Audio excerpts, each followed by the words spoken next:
الحمد لله رب العالمين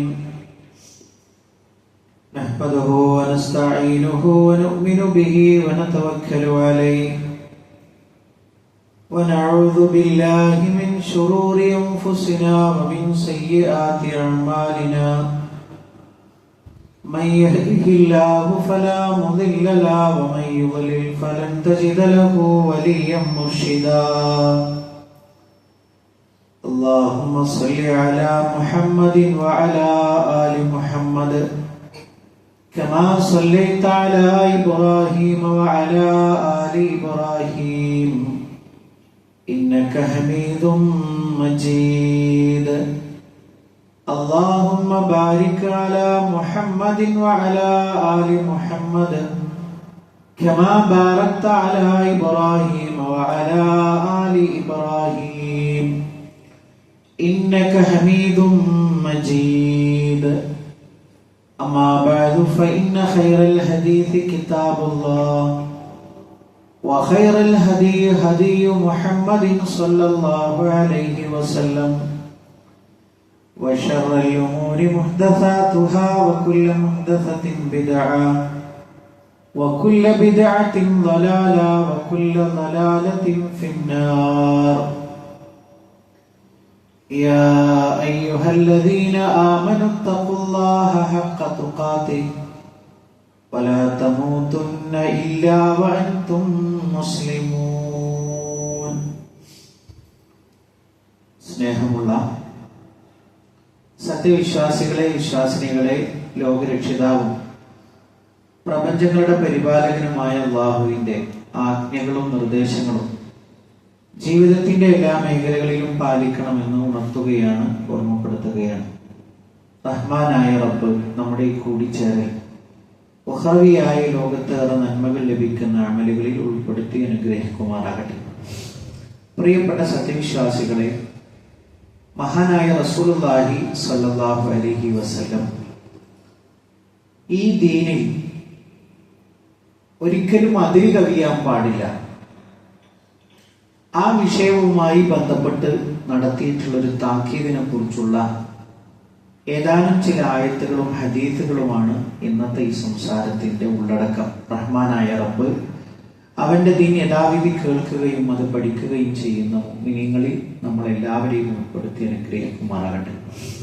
മഹാനായ റസൂലുള്ളാഹി സ്വല്ലല്ലാഹു അലൈഹി വസല്ലമ പറഞ്ഞു, ഇയ്യാക്കും വൽ ഗുലുവ്, നിങ്ങൾ ദീനിൽ അതിര് കവിയുന്നതിനെ നിങ്ങൾ സൂക്ഷിക്കണം. ഫഇന്നമാ അഹ്ലക മൻ കാന ഖബലകും അൽ ഗുലുവ്, നിങ്ങളുടെ മുൻഗാമികളായിട്ടുള്ള ആളുകളെ, നിങ്ങളുടെ മുമ്പ് കഴിഞ്ഞുപോയ ആളുകളെ നശിപ്പിച്ചു കളഞ്ഞിട്ടുള്ളത് അവർ ദീനിൽ അതിര് കവിഞ്ഞു എന്ന ഒറ്റ കാരണത്താലാണ് എന്ന് ഹബീബായ റസൂലുള്ളാഹി സ്വല്ലല്ലാഹു അലൈഹി വസല്ലമ നമ്മളെ പഠിപ്പിക്കുമ്പോൾ, പ്രിയപ്പെട്ട സത്യവിശ്വാസികളെ, എന്താണ് ദീനിൽ അതിര് കവിയുക എന്നുള്ളത് നമ്മൾ പ്രത്യേകമായി ശ്രദ്ധിക്കേണ്ടതുണ്ട്.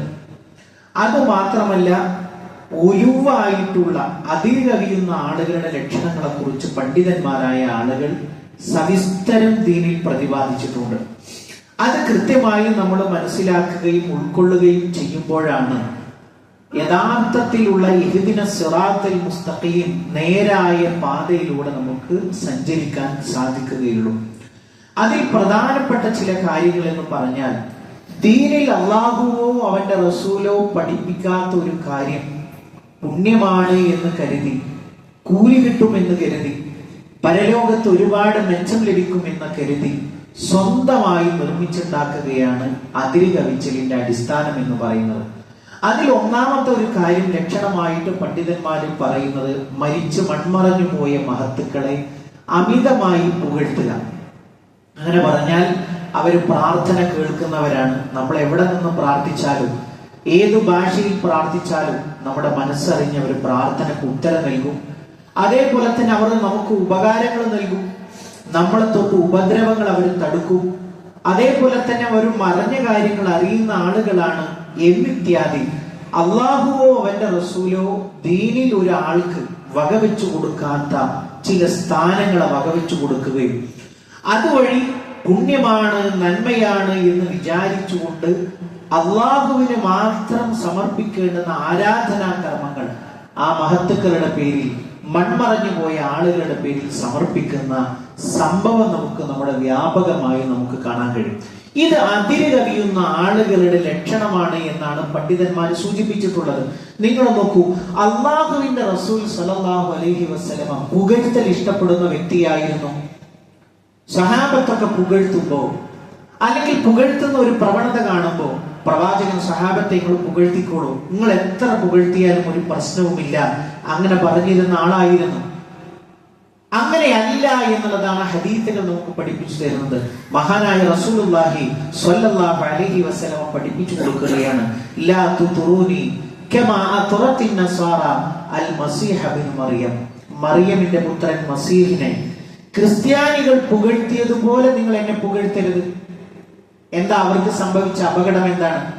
ഉപ്പയില്ലാതെ ജനിച്ച അത്യത്ഭുതമായ ഒരു പ്രസവമാണ് മസീഹിന്റെ, ഈസാ നബി അലൈഹിസ്സലാമയുടെ ജനനം എന്ന് പറയുന്നത്. അപ്പൊ അത് വെച്ചിട്ട് അവരങ്ങോട്ട് പുകഴ്ത്തി പുകഴ്ത്തി പുകഴ്ത്തി എത്ര എത്തി? പുകഴ്ത്തി അല്ലാഹുവിന്റെ സന്താനമാണ് എന്ന നിലക്ക് അവർ പുകഴ്ത്തി കളഞ്ഞു.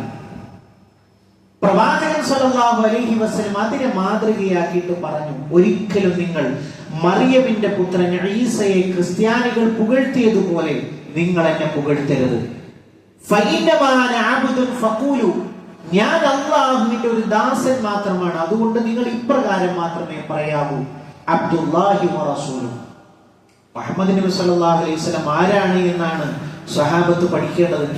അള്ളാഹുവിന്റെ റസൂലാണ്, അതേപോലെ തന്നെ അള്ളാഹുവിന്റെ വിനീതനായ ഒരു ദാസനാണ് എന്ന് മാത്രമേ നിങ്ങൾ പറയാവൂ എന്ന് പ്രവാചകൻ സ്വല്ലല്ലാഹു അലൈഹി വസല്ലം പഠിപ്പിച്ചു കൊടുക്കുക. മറ്റൊരു കാര്യം എന്ന് പറയുന്ന ഒരു സവിശേഷത പണ്ഡിതന്മാർ പറയുന്നു, അള്ളാഹുവിന്റെ ദീനിൽ അതിര് കവിയുന്ന ആളുകൾ അവരെന്ത് ചെയ്യുന്നു?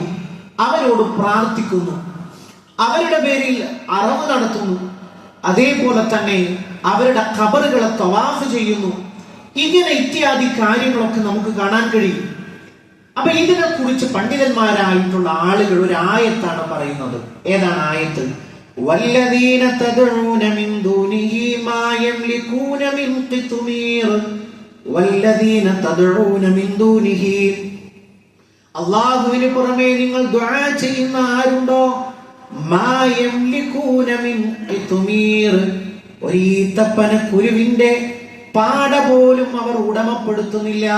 ഈത്തപ്പന കുരുവിന്റെ, ആ ഈത്തപ്പഴ കുരുവിന്റെ മുകളിലുള്ള വെളുത്ത പാട എത്രമാത്രം നിസ്സാരമാണ്. ആ ഒരു നിസ്സാരമായ സംഗതി പോലും ഉടമപ്പെടുത്തുന്നില്ല എന്ന് പറഞ്ഞാൽ അത് സൃഷ്ടിക്കാൻ പോലും അവർക്ക് സാധ്യമല്ല. അങ്ങനെയുള്ള ആളുകളെ പിന്നെ എന്തിനാണ് നിങ്ങൾ കഷ്ടപ്പാടുകൾ നീക്കാൻ വേണ്ടി, ഉപദ്രവങ്ങൾ തടുക്കാൻ വേണ്ടി എങ്ങനെ നിങ്ങൾക്ക് പ്രാർത്ഥിക്കാൻ കഴിയും? സ്വന്തമായിട്ട് യാതൊന്നും ഉടമസ്ഥതയിലില്ലാത്ത ഒരാളോട് സഹായം ചോദിക്കുന്നത് എങ്ങനെ ശരിയാകും? ഇതാണ് വിശുദ്ധ ഖുർആൻ സൂചിപ്പിക്കുന്നത്. അതോടൊപ്പം അല്ലാഹു സുബ്ഹാനഹു തആല അറവ് നടത്തുന്നതുമായി ബന്ധപ്പെട്ട് സൂചിപ്പിച്ചത് കാണാൻ കഴിയും. ഫസ്വല്ലി ലിറബ്ബിക വൻഹർ. മുഹമ്മദ് നബിയെ, താങ്കൾ റബ്ബിന് വേണ്ടി നമസ്കരിക്കുകയും ആ റബ്ബിന് മാത്രം താങ്കൾ എന്ത് ചെയ്യുക? ബലിയറുക്കുകയും ചെയ്യുക എന്ന് വിശുദ്ധ ഖുർആൻ തന്നെ കൃത്യമായി പഠിപ്പിച്ചതായിട്ട് കാണാൻ കഴിയും. അപ്പൊ അറവ് നടത്തേണ്ടത് അത് ആരുടെ പേരിലാണ്? അള്ളാഹുവിന്റെ പേരിലാണ്. അവന്റെ പടപ്പുകളുടെ പേരിൽ ഒരിക്കലും ഒരു വിശ്വാസിക്ക് അറുക്കാൻ അനുവാദമില്ല എന്നുള്ളത് വളരെ കൃത്യമായി നമുക്ക് പഠിപ്പിച്ചു തരുന്നുണ്ട് ദീനുൽ ഇസ്ലാം. അതേപോലെ തന്നെ പ്രിയപ്പെട്ടവരെ, മൂന്നാമത്തെ ഒരു കാര്യം പണ്ഡിതന്മാരായിട്ടുള്ള ആളുകൾ സൂചിപ്പിക്കുന്നത്, അള്ളാഹുവിന്റെ ദീൻ, ആ ദീനിൽ അതിര് കവിയുന്ന ആളുകളെ സംബന്ധിച്ചിടത്തോളം അവരിലെ മഹത്തുക്കളായ ആളുകൾ മരിച്ചു കഴിഞ്ഞാൽ അവരുടെ ഖബറിടങ്ങൾ അവർ പള്ളികളാക്കി മാറ്റുമെന്നാണ്. ഒരു പള്ളിയിൽ എന്തൊക്കെ നടക്കും? പള്ളിയിൽ നമസ്കാരം നടക്കും, അതേപോലെ തന്നെ വിശുദ്ധ ഖുർആനിന്റെ പാരായണങ്ങൾ നടക്കും, അവിടെ ദിക്ർ ദുആകൾ അവിടെ നടക്കും, അവിടെ ഇഅ്തികാഫുകൾ നടക്കും. ഇതൊക്കെ മഹത്തുക്കളായ ആളുകളുടെ ഖബറിടങ്ങളിൽ അവർ ചെയ്യുന്നു എന്നുള്ളത് മതത്തിൽ അതിര് കവിയുന്ന ആളുകളുടെ ലക്ഷണമായിട്ട് പ്രവാചകൻ സ്വല്ലല്ലാഹു അലൈഹി വസല്ലം നമുക്ക് വരച്ചു കാണിച്ചു തരുന്നുണ്ട്. മഹദി ഉമ്മു സലമ റളിയല്ലാഹു അൻഹ പ്രവാചക പത്നിയാണ്. അപ്പൊ മഹദി ഹബശയിൽ അവിടുത്തെ കനീസയിൽ, അവിടുത്തെ ചർച്ചിൽ കണ്ട കാഴ്ചകളെ കുറിച്ച് പ്രവാചകനോട് വിശദീകരിച്ചു കൊടുക്കണം. അപ്പൊ പ്രവാചകനോട് ഇങ്ങനെ വിശദീകരിച്ചു കൊടുക്കുമ്പോൾ പ്രവാചകരെ അവിടുത്തെ പള്ളികളൊക്കെ വളരെ അലങ്കരിച്ചതാണ്. അവിടെ മക്ബറകളുണ്ട്, അവിടെ ശ്മശാനങ്ങളുണ്ട്, അതൊക്കെ അലങ്കരിച്ചിട്ടുള്ളതാണ്, അതൊക്കെ പിന്നെ കെട്ടി അതിന് എടുപ്പുകൾ ഉള്ളതാണ് എന്നൊക്കെ വിശദീകരിച്ചു കൊടുത്തപ്പോ പ്രവാചകൻ സ്വല്ലല്ലാഹു അലൈഹി വസല്ലം പറഞ്ഞു കൊടുത്തു, ഉലൈക ഖൗമുൻ, അവർ ഒരു സമൂഹമാണ്. ആ സമൂഹത്തിന്റെ പ്രത്യേകത എന്താണ്?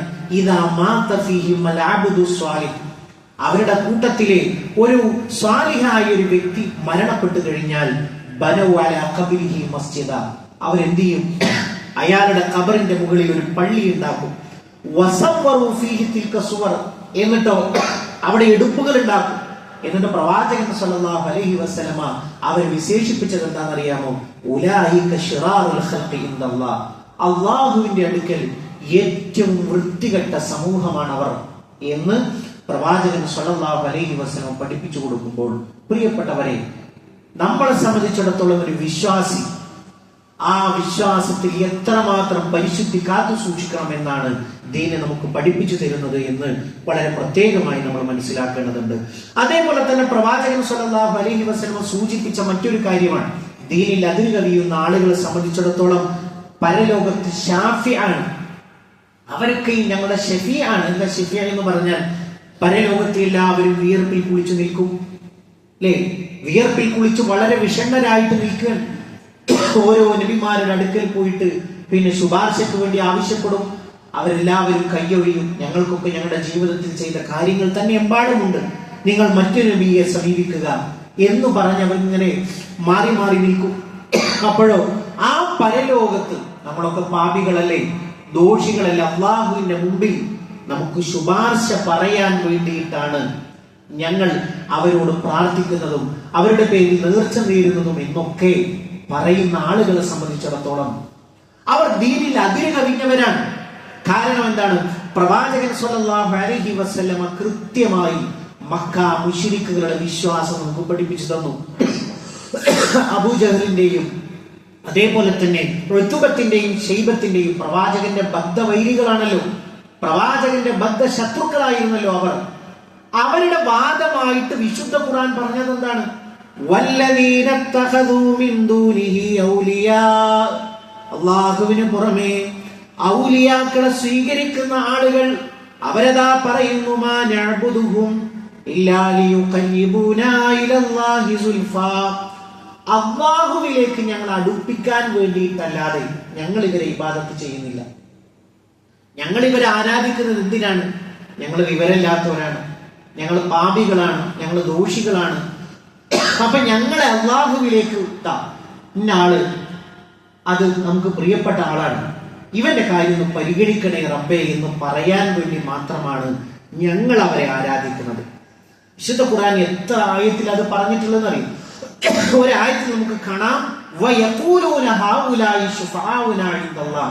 അവര് പറയുന്നു ഇവർ ഞങ്ങൾക്ക് അള്ളാഹുവിന്റെ അടുക്കലുള്ള ഞങ്ങളുടെ ശുപാർശക്കാരാണ് എന്നവർ പറയുന്നു എന്നുള്ളതാണ്. ഇന്ന് അള്ളാഹു അങ്ങനെ വല്ല ശുപാർശക്കാരെയും വെച്ചിട്ടുണ്ടോ? അള്ളാഹുവിന് പരിചയപ്പെടുത്താൻ നമ്മൾ ആലോചിക്കണം ഒരു വിഷയം എന്താ പ്രിയപ്പെട്ടവരെ? ഏഴാകാശവും അത്ര തന്നെ ഭൂമിയും അതിലുള്ള സകലമായ ചരാചരങ്ങളും, അല്ലെ, അള്ളാഹുവിന്റെ ദൃഷ്ടിയുടെ ആ ഒരു ഭാഗത്തുനിന്ന് രക്ഷപ്പെടുകയില്ല എന്ന് പറഞ്ഞാൽ അവന്റെ കരുതലില്ലാതെ ഒരു ഇല പോലും ഞെട്ടറ്റ് വീഴുന്നില്ല. അങ്ങനെയുള്ള റബ്ബിന് എന്ത് ശുപാർശക്കാരാ പ്രിയപ്പെട്ടവര്? അങ്ങനെയുണ്ടെങ്കിൽ, ആകാശ ലോകത്ത് അങ്ങനെ ഉണ്ടെങ്കിൽ, അവന്റെ ദീനിൽ അങ്ങനെ ഒരു സംവിധാനം ഉണ്ടെങ്കിൽ ആരാണത് പറഞ്ഞു തരേണ്ടത്? റഹ്മാനായ റബ്ബ് തന്നെയല്ലേ നമുക്കത് പറഞ്ഞു തരേണ്ടത്? നിങ്ങൾ ഇന്ന വ്യക്തിയെ സമീപിച്ചുകൊള്ളുക, അല്ലെങ്കിൽ ഇന്ന നബിയെ നിങ്ങൾ സമീപിച്ചുകൊള്ളുക, അദ്ദേഹം എന്റെ ഷഫീആണ്, അദ്ദേഹം എന്തു പറഞ്ഞാലും ഞാൻ സ്വീകരിക്കും എന്നുള്ളത് ആരാണ് പറഞ്ഞു തരേണ്ടത്? അല്ലാഹു സുബ്ഹാനഹു വ തആലയാണ് പറഞ്ഞു തരേണ്ടത്. അപ്പൊ ദീനിലില്ലാത്ത, അള്ളാഹുവോ അവന്റെ റസൂലോ കാണിച്ചു തരാത്ത ചില സമ്പ്രദായങ്ങളെ പുണ്യമാണ് എന്ന് കരുതി ദീനിൽ കടത്തിക്കൂട്ടുന്നു. അത് അപകടമാണ്, അത് ദീനിൽ അതിരുകവിയലാണ്, അത് സ്വർഗത്തിലേക്കല്ല പിന്നെയോ നരകത്തിലേക്കുള്ള വഴിയാണ് എളുപ്പമാക്കുന്നത് എന്ന് നമുക്ക് കാണാൻ കഴിയും. അതോടൊപ്പം ചില ദീനിൽ അതിരറിയുന്ന ആളുകളെ സംബന്ധിച്ചിടത്തോളം മണ്ണുകൊണ്ട്, തുണി കൊണ്ട്, ചില സ്ഥലങ്ങളെ കൊണ്ടൊക്കെ ബർക്കത്തെടുക്കുന്നത് കാണാൻ കഴിയും. ഞാനൊരു ചരിത്രം പറയാം. അള്ളാഹുവിന്റെ റസൂൽ സ്വല്ലല്ലാഹു അലൈഹി വസല്ലം അദ്ദേഹം സഹാബത്തിനെ കൊണ്ട് ഇങ്ങനെ ഒരു യുദ്ധത്തിന് വേണ്ടി പോവാണ്. അപ്പൊ യുദ്ധത്തിന് വേണ്ടി പോകുമ്പോൾ ഞങ്ങളുടെ കൂട്ടത്തിൽ വളരെ അടുത്തായി ഇസ്ലാമിലേക്ക് കടന്നു വന്ന ആളുകളുണ്ട്, മുസ്ലിമായ വ്യക്തികളുണ്ട്. അങ്ങനെ അവർ ഒരു മരത്തിന്റെ അടുക്കലൂടെ നടന്നു പോവുകയാണ്. എന്താ ആ മരത്തിന്റെ പ്രത്യേകത? മുശ്രിക്കുകളായ ആളുകൾ അവരെന്ത് ചെയ്യും? യുദ്ധത്തിനൊക്കെ പോകുന്ന സമയത്ത് ഈ ഒരു മരത്തിൽ വാള് തൂക്കിയിടും. അപ്പൊ എന്താ ഈ മരത്തിലുള്ള ഒരു വിശ്വാസം? അതിൽ തൂക്കിയിട്ട വാള് കൊണ്ട് യുദ്ധം ചെയ്താൽ വിജയം ഉറപ്പാണ്. യഥാർത്ഥത്തിൽ അള്ളാഹുവിന്റെ ദീനിൽ അങ്ങനെ ഒരു സംഗതിക്ക് ബർക്കത്ത് ഉണ്ടാവണമെങ്കിൽ അത് ആര് പറയണം? അള്ളാഹു പറയണം, അവന്റെ റസൂല് നമുക്ക് പഠിപ്പിച്ചു തരണം. അപ്പൊ സ്വഹാബികളായിട്ടുള്ള ആളുകൾ തൊട്ടടുത്ത് സമയത്ത് ഇസ്ലാമിലേക്ക് കടന്നു വന്ന ആളുകൾ പറഞ്ഞു, അള്ളാഹുവിന്റെ റസൂലെ, ഇവർക്ക് ദാത്തു അൻവാത്തുള്ളത് പോലെ, ആ മരത്തിന്റെ പേരതാണ്, മുശ്രിക്കുകളായ ആളുകൾക്ക് ദാത്തു അൻവാത്തുള്ളത് പോലെ അള്ളാഹുവിന്റെ റസൂലെ, ഞങ്ങൾക്കും ഒരു ദാത്തു അൻവാത്ത് ഉണ്ടാക്കി തരണം, ഒരു മരം ഞങ്ങൾക്കും നിശ്ചയിച്ചു തരണം. അപ്പൊ പ്രവാചകന്റെ മറുപടി എന്താണ്? ഇത് മൂസയോട് ബനു ഇസ്രായേലർ പറഞ്ഞതിന് തുല്യമാണ്. എന്താണ് മൂസയോട് ബനു ഇസ്രായേലർ പറഞ്ഞത്? ഇജ്അൽ ലനാ ഇലാഹൻ കമാ ലഹും ആലിഹ. മൂസ, ഞങ്ങൾക്കൊരു ഇലാഹിനെ നീ ഉണ്ടാക്കി തരണം, മറ്റുള്ളവർക്ക് ഇലാഹിനെ ഉണ്ടാക്കിയതുപോലെ എന്ന് ബനു ഇസ്രായേലരായ ആളുകൾ മൂസയോട് ചോദിച്ചതുപോലെ അതിന് തുല്യമാണ് നിങ്ങളുടെ ഈ ചോദ്യം എന്നുള്ളതാണ്. അപ്പൊ നമ്മൾ ആലോചിച്ചു നോക്കൂ, എല്ലാ ബർക്കത്തിന്റെയും ഉടമ അത് റഹ്മാനായ റബ്ബാണ്. അവനിൽ നിന്നാണ് ബർക്കത്ത് നമ്മൾ പ്രതീക്ഷിക്കേണ്ടത്, അവനിൽ നിന്നാണ് ബർക്കത്തിനെ നമ്മൾ ചോദിക്കേണ്ടത്. അതല്ലാതെ ഇന്ന വസ്തുവിന് ബർക്കത്തുണ്ട്, ഇന്ന സ്ഥലത്തിന് ബർക്കത്തുണ്ട്, അത് റഹ്മാനായ റബ്ബ് അവന്റെ ദീനിൽ നമുക്ക് പഠിപ്പിച്ചു തന്നിരിക്കണം. അതല്ലാത്തതിന് ബർക്കത്തായി നമ്മൾ നിശ്ചയിച്ചു കഴിഞ്ഞാൽ അത് ദീനിൽ അതിരുകവിയലാണ് എന്നുള്ളത് കൃത്യമായിട്ട് നമുക്ക് കാണാൻ കഴിയും. ചുരുക്കത്തിൽ പ്രിയപ്പെട്ട സത്യവിശ്വാസികളെ, നമ്മളെ സംബന്ധിച്ചിടത്തോളം ജീവിതത്തിന്റെ അവസാനം വരെ ലാ ഇലാഹ ഇല്ലല്ലാഹ്, ആരാധനക്കർഹൻ അല്ലാഹു മാത്രമേ ഉള്ളൂ, ആരാധനക്കർഹൻ അല്ലാഹു മാത്രമേ ഉള്ളൂ.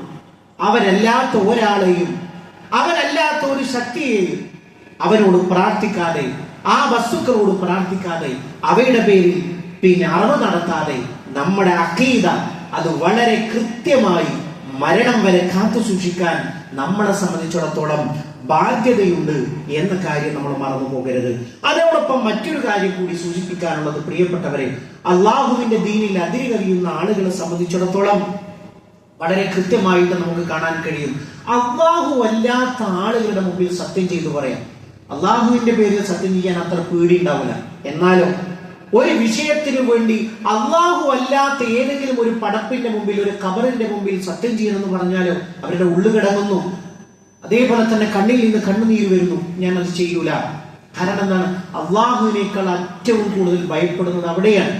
വിശുദ്ധ ഖുർആൻ കൃത്യമായി നമുക്ക് പഠിപ്പിച്ചു തന്നു. പ്രവാചകൻ സ്വല്ലല്ലാഹു അലൈഹി വസല്ലമയുടെ ഒരു ഹദീസിൽ നമുക്ക് കാണാം, മൻ ഹലഫ ബിഗൈരില്ലാഹി ഫഖദ അശ്റക ഔ കഫറ.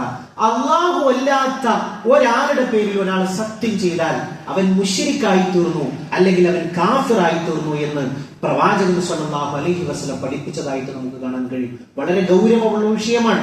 നമ്മുടെ ചെറിയ മക്കളൊക്കെ സത്യം ചെയ്തു പറയുന്നത് കാണാം.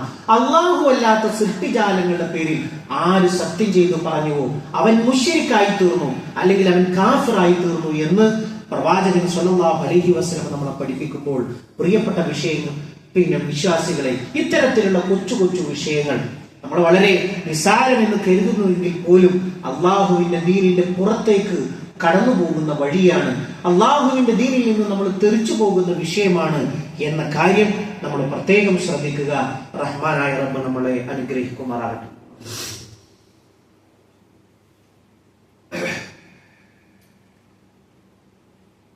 അൽഹംദുലില്ലാഹ് അൽഹംദുലില്ലാഹി റബ്ബിൽ ആലമീൻ വസ്സലാത്തു വസ്സലാമു അലാ റസൂലിഹിൽ അമീൻ വഅലാ ആലിഹി വസഹ്ബിഹി അജ്മഈൻ അമ്മാ ബഅദ്.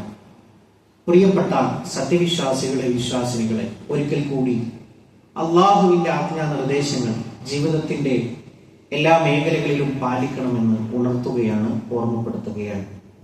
പ്രിയപ്പെട്ട സത്യവിശ്വാസികളെ, പരിശുദ്ധമായിട്ടുള്ള ദിവസങ്ങളിലൂടെയും അതേപോലെ തന്നെ മാസങ്ങളിലേക്കുമൊക്കെയാണ് നമ്മളെ സംബന്ധിച്ചിടത്തോളം നമ്മുടെ കണ്ണും കാതും ഒക്കെ കാതോർത്തുകൊണ്ടിരിക്കുന്നത്. ഒരു റമദാൻ എന്ന് പറയുന്ന ഷഹ്റുൽ മുബാറക്, അനുഗ്രഹീതമായിട്ടുള്ള ഒരു മാസം പടിവാതിൽക്കൽ എത്തി നിൽക്കുകയാണ്. ശഅബാനിലെ 2ാമത്തെ വെള്ളിയാഴ്ചയിലാണ് നമ്മൾ ഒരുമിച്ചിരിക്കുന്നത്. നമ്മളെ സംബന്ധിച്ചിടത്തോളം ആ ഒരു പൂർണ്ണമായിട്ടുള്ള ആ ഒരു മാസത്തിലേക്ക് പ്രവേശിക്കുവാനും അതിൽ അള്ളാഹു ഒരുക്കി വെച്ചിട്ടുള്ള അത്യപൂർവമായിട്ടുള്ള ലൈലത്തുൽ ഖദ്ർ പോലെയുള്ള, അതേപോലെ തന്നെ നോമ്പെടുക്കുക എന്നതുപോലെയുള്ള ഒരുപാട് പുണ്യങ്ങൾ നമ്മളെ കാത്തിരിക്കുന്നുണ്ട്. അപ്പൊ അതിലേക്ക് എത്തിച്ചേരുവാനും അത് പൂർത്തിയാക്കുവാനുമുള്ള നിരന്തരമായ പ്രാർത്ഥനകൾ നമ്മുടെയൊക്കെ ഭാഗത്തുനിന്ന് ഉണ്ടാവണം എന്നുള്ളത് ഓർമ്മപ്പെടുത്തുകയാണ്. പ്രിയപ്പെട്ടവരെ, ഒരു ചെറിയ ഒരു ചരിത്രമാണ് സൂചിപ്പിക്കുന്നത്. നമുക്കറിയാം, അല്ലാഹുവിന്റെ റസൂൽ സല്ലല്ലാഹു അലൈഹി വസല്ലമയുടെ ചരിത്രത്തിൽ ഒരു പ്രസിദ്ധനായ ഒരു സഹാബിയാണ് ജുലൈബീബ് റളിയല്ലാഹു അൻഹു എന്ന് പറയുന്നത്. നമ്മളൊക്കെ ആ ചരിത്രം കേട്ടിട്ടുണ്ടാകും. എന്താ ജുലൈബീബ് റളിയല്ലാഹുവിന്റെ പ്രത്യേകത? അദ്ദേഹം അങ്ങേയറ്റം വിരൂപനാണ്. അവരുടെ മനസ്സ് വെളുവെളുത്ത മനസ്സാണ്, അല്ലെ? അള്ളാഹു ആരെയാണ് പ്രവാചകന് സ്വഹാബികളാക്കേണ്ടത് എന്ന് നോക്കിയപ്പോ ആ ഒരു ഉമ്മത്തിനെയാണ് പ്രവാചകന്റെ സ്വഹാബികളായിട്ട് അള്ളാഹു തെരഞ്ഞെടുത്തത്. കാരണം അത്രയും കൽബ് വെളുത്തവരാണ്. അപ്പൊ ഈ വിരൂപനായ, ഭാഗ്യമായിട്ട് വൈരൂപ്യമുള്ള ജുലൈബീബ് റളിയല്ലാഹുവിനോട് ഒരിക്കൽ പ്രവാചകൻ ചോദിക്കാണ്, എന്താ ജുലൈബീബ് താങ്കൾ വിവാഹം കഴിക്കാത്തത്? അപ്പൊ ജുലൈബീബ് റളിയല്ലാഹു തന്റെ മനസ്സിലുള്ള സങ്കടം പ്രവാചകനോട് പറഞ്ഞു, അള്ളാഹുവിന്റെ റസൂലേ, എനിക്ക് ആര് പെണ്ണു തരാനാണ്? ഈ വൈരൂപ്യമുള്ള ജുലൈബീബിന് ആര് പെണ്ണു തരാനാണ്? അങ്ങനെ പ്രവാചകൻ സല്ലല്ലാഹു അലൈഹി വസല്ലം അദ്ദേഹത്തെയും കൂട്ടി ഒരു അൻസാരിയുടെ വീട്ടിലേക്ക് ചെന്നു. എന്നിട്ട് പറഞ്ഞു, അവിടെ വിവാഹത്തിനുള്ള പ്രായമെത്തിയ ഒരു പെൺകുട്ടിയുണ്ട്. അപ്പോ പ്രവാചകൻ സല്ലല്ലാഹു അലൈഹി വസല്ലം അദ്ദേഹത്തോട് പറഞ്ഞു, നിങ്ങളുടെ മകളെ ജുലൈബീബിന് വിവാഹം ചെയ്തു കൊടുക്കണം. അപ്പോ ആ സ്വഹാബി വരും, ജുലൈബീബിന് എന്റെ മകൾ വിവാഹം ചെയ്യുകയോ? അദ്ദേഹത്തിന് ആകെ അന്താളിപ്പായി. കാരണം അത്രയും വൈരൂപ്യമുള്ള ഒരു സഹാബിയാണ് ജുലൈബീബ് റളിയല്ലാഹു. അങ്ങനെ ഞാൻ എന്റെ ഭാര്യയുമായിട്ടൊക്കെ ഒന്ന് ആലോചിക്കട്ടെ എന്ന് പറഞ്ഞിട്ട് പ്രവാചകനെ തിരിച്ചയക്കുകയാണ്. അങ്ങനെ ഭാര്യയുമായി ബന്ധപ്പെട്ട് ആലോചിക്കുമ്പോൾ അവർക്കൊന്നും ഒരു നിലക്കും സമ്മതം വരുന്നില്ല സ്വന്തം മകളെ ജുലൈബീബിന് കല്യാണം കഴിച്ചു കൊടുക്കാൻ. എന്നാൽ ഈ കുട്ടി അള്ളാഹുവിന്റെ ദീൻ അറിഞ്ഞിട്ടുള്ള പ്രവാചകന്റെ ഒരു വാക്ക് പറഞ്ഞു കഴിഞ്ഞാൽ പിന്നീട് അതിന്റെ അപ്പുറത്തേക്ക് സത്യവിശ്വാസിക്കോ വിശ്വാസിനിക്കോ ഒരു ചിന്ത ഉണ്ടാകാൻ പാടില്ല. വമാഖാനലി മുഅ്മിനത്തിൻ, അള്ളാഹുവിന്റെ നിർദ്ദേശം, വമാഖാനലി മുഅ്മിനിൻ വലാ മുഅ്മിനത്തിൻ ഇദാ ഖളല്ലാഹു വറസൂലുഹു അംറ. ഒരു സത്യവിശ്വാസിക്കും പാടില്ല, ഒരു സത്യവിശ്വാസിനിക്കും പാടില്ല, അള്ളാഹുവോ അവന്റെ റസൂലോ ഒരു കാര്യം തീരുമാനിച്ചാൽ അതിന്റെ അപ്പുറത്തേക്ക് പോകാൻ പാടില്ല. എന്റെ വീട്ടിൽ ആരാ വന്നുള്ളത്? അള്ളാഹുവിന്റെ റസൂലാ വന്നിട്ടുള്ളത്. എന്തിനാ വന്നിട്ടുള്ളത്? എന്റെ വിവാഹം ജുലൈബീബുമായി നടത്താൻ വേണ്ടിയിട്ടാണ്. അപ്പൊ മകള് ഉപ്പയോട് പറയണം, എനിക്ക് യാതൊരു എതിർപ്പുമില്ല, ഞാൻ ജുലൈബീബിന്റെ, അള്ളാഹുവിന്റെ റസൂലിന്റെ ഇഷ്ടം അതാണെങ്കിൽ എനിക്ക് ജുലൈബീബിന് ഭർത്താവായി കിട്ടാൻ അല്ലെങ്കിൽ കല്യാണം കഴിക്കാൻ സമ്മതമാണ് എന്ന് അറിയിക്കുക. നമുക്ക് ആ ചരിത്രത്തിൽ കാണാൻ കഴിയും. അങ്ങനെ വളരെ സുന്ദരമായ സന്തോഷത്തിലുള്ള ഒരു ദാമ്പത്യമാണ് കഴിഞ്ഞുപോയത്. അങ്ങനെ ഒരു യുദ്ധത്തിൽ ജുലൈബീബ് റളിയല്ലാഹു കൊല്ലപ്പെടുക. ആ കൊച്ചു ശരീരം ഉയർത്തിപ്പിടിച്ചിട്ട് പ്രവാചകൻ സല്ലല്ലാഹു അലൈഹി വസല്ലം പറയുന്ന ഒരു വർത്തമാനമുണ്ട്, ഞാൻ ജുലൈബീബിൽ നിന്നതാണ്, എന്നിൽ നിന്നാണ് ജുലൈബീബ് ഉണ്ടായിട്ടുള്ളത്. ഒരു വലിയൊരു പ്രശംസയാണ്. എന്നിട്ട് സഹാബത്ത് ധൃതിപ്പെട്ടു എന്നുള്ളതാണ്. എന്ത്? ആ മഹദിയെ 2ാമത് വിവാഹം ചെയ്യാൻ വേണ്ടി. അത്രയും പരിശുദ്ധമായ ഒരു ജീവിതത്തിന്റെ ഉടമക്ക് നൽകിയിട്ടുള്ള അള്ളാഹുവിന്റെ റസൂലിന്റെ അംഗീകാരം. അപ്പൊ ഞാൻ ഈ ഒരു ചരിത്രം ഇവിടെ പറഞ്ഞിട്ടുള്ളത്, പ്രിയപ്പെട്ടവരെ, ശഅബാനുമായി ബന്ധപ്പെട്ട് ഒരുപാട് അനാചാരങ്ങൾ നമ്മുടെ സമൂഹത്തിലുണ്ട്.